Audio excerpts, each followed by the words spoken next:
Hiya. Hi. This is Corinne. I'd like to introduce you to her. Uh, So, just thought we'd jump on and have a little chat about when Corinne's going to come and visit us next.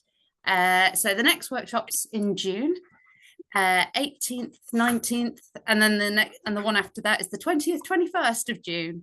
So yes, you're with yes, us for 4 days, which is yes. both amazing but also not enough. Thank you very much. Thank you. So it's going to be two-day workshops.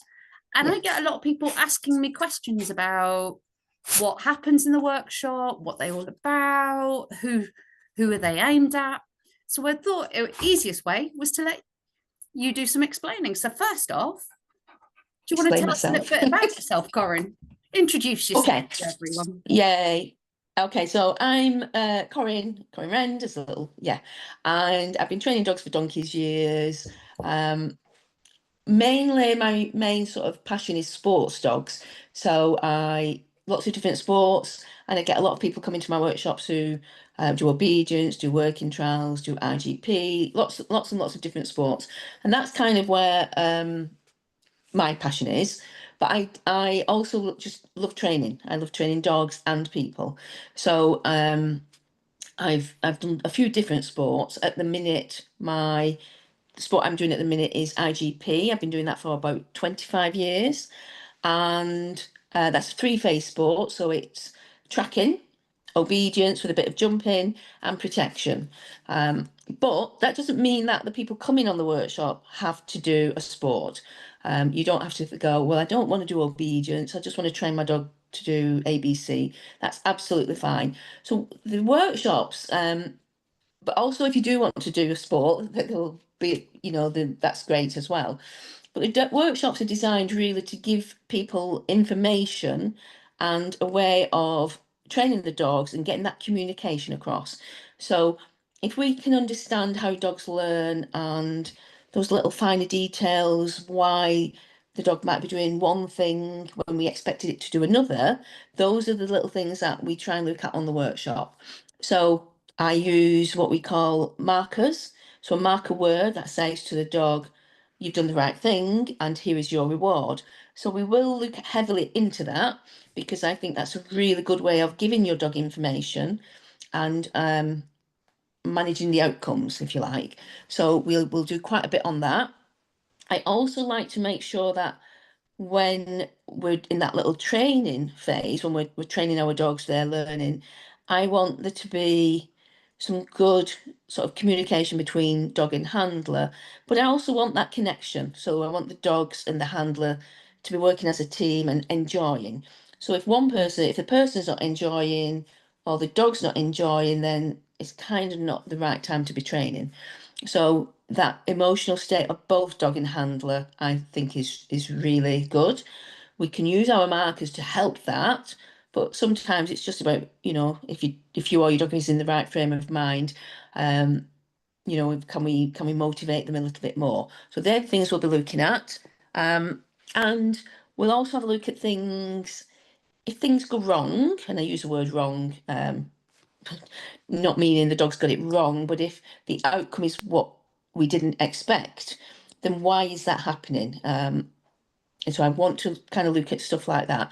So instead of going, I've tried to teach my dog to sit, but it keeps lying down, stupid dog, we could go, I've tried to teach my dog to sit.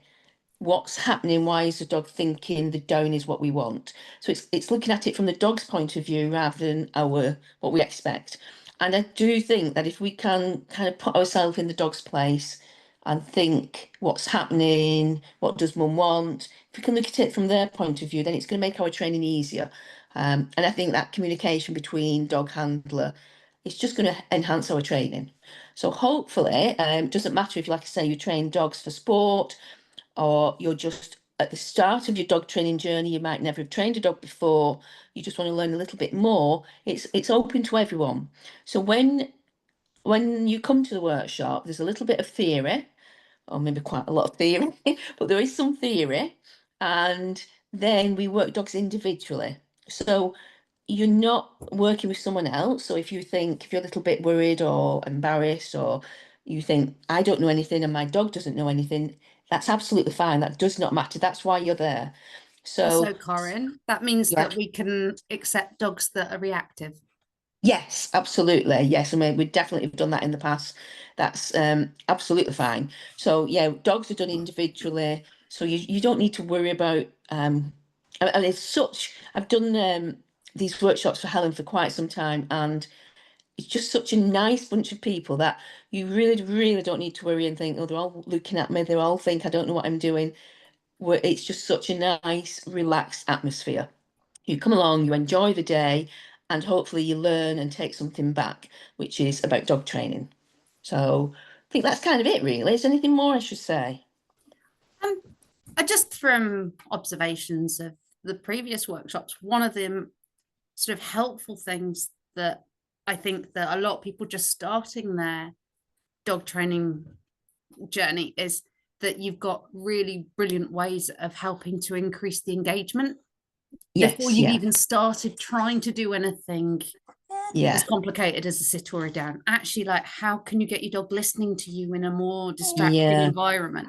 Because that's something that I have all the time with yes, yeah, the folk that come to my classes. Oh, Fido listens at home in the kitchen, yeah, but yeah, but as soon as there's other yeah. dogs or people around, Yeah, and these are all those little things that we look at. So every dog that comes is we look at it as an individual. So the handler's individual, so is the dog, and it's what works for both. So it's not good me saying, oh, do A, B, and C. If you're not able to do A, B, and C, you've got to, as a handler, be comfortable doing something. So is your dog, but we want to get you together as a team and enjoying it. So that's kind of the main purpose, that you're enjoying it, your dog's enjoying it, and there's this little bit of learning going on too, which you can then take home and continue at home. And it's just to give you that information of how to achieve that. Yeah. oh, I can't wait. It's always so exciting. And there's normally cake. Yes. Oh, yeah, there's always goodies. There's always goodies. So Always if goodies. that's what's tipped people over the edge, if they're thinking about booking and then they Yes. haven't. Yes. The other thing, just from a sort of my point of view, is you don't have to bring your dog to handle. We also have spectator places. Yes. So, Yeah. and if you want to come as, like, for example, say you can't commit to the 2 days as a handler, Yes. you can do one day as a spectator. So, Yes. which you will learn an awful lot from. Yeah. So personally, if I go on workshops, I love to spectate because Mm. I'm not thinking, I've got to get my dog out in a few minutes, or I'm not thinking, oh, what should I do when I get up there? And I'm not worrying about handling my dog, and that's just me because I'm a little bit soft. So I like spectating, and you take in so much, don't you? Mm. And watching the other dog. So it might not even be something. So, for example, someone's teaching the dog to sit, and you might think, well, my dog can already sit. I'm not interested in this. But it's not about the exercise. It's about getting to that point where your dog can sit. So it's that little process of getting nothing, of having nothing, and then achieving the end result. And that process you learn by watching and listening about stuff like that. Yeah. Yeah. And I find when you're handling yourself with your own dog, it's that external view. You can't see all of the fine Yes. detail because you've only Yeah. got this view going down on Yeah. your dog, like That here. is so true. You Yeah. don't see everything. So Yeah. that when you're watching other people, you can think, oh, I see, they're moving their Yeah. hand early, or they're Yeah. such Yeah. different level of detail, which is one of the things I Yes. love, you know, going as I a do. Yeah. even Yeah. going as a handler and then sitting and watching everybody else. Yes. Yeah. Yeah. So if you are thinking of coming, then I would say definitely with dog, without dog, and if you do come, then if you use something at home, any pieces of equipment Mm. that you use for your dog, then bring that along. We might be able to use that or not, but you're better bringing it than leaving it at home. And the same with food. I use a lot of food, different types of food. So bring treats for your dog, bring toys, whatever you think you can use, and bring it along. Yeah, that'd be great. Absolutely. And hopefully everyone will then learn the joys of dangly ham. Dangly ham, yes. It's a thing, people. You have to come to find out what dangly ham is all about. And they sell it in shops. Yes, they do. With a different name. Oh, and breed as well. So Oh also yeah, breeds, different breeds. Don't think like I have Malinois, so it's my dog's, I don't know, I've got a spaniel. Well, that's fine. I've trained loads of spaniels, or I've got a poodle, or do you know what I Ollie. mean? Yeah, quality. So we get all different types of breed. We get herding dogs, we get gun dogs, we've We've had had the guardian breeds. potatoes. Yes, we've got ponies. Yeah, we've got the We ponies. Yeah. So it doesn't matter what level your dog is at, what age. The only thing I would say is obviously it needs to be healthy. Yes, Um, obviously if we don't want to bring any either sick or injured dogs, anything like that. So we want a nice healthy dog, as in, it's I'm not saying if say your dog's got it's got an ongoing problem, don't bring it. But obviously if it's not able to do the work, then yeah, that's obviously something you need to consider. Yeah. absolutely. Well, thank you so much for that, Corinne. If anyone wants to book, just go on my website, which is www.bestpupacademy.com. And if you go onto the events page, Best Pup, yeah, we're all logoed up everywhere. And if you go on the events page, then it'll be there, and it's under two sections. You got the one for the handler spaces, and you got the one for the spectator spaces. So Yeah. do book on, and obviously if you've got any other questions, which hopefully by now people won't have too many, but Yes. always Yeah, but yeah, answer. Yeah. And yeah, just be prepared, people, that the workshop's going to run 10 till 4.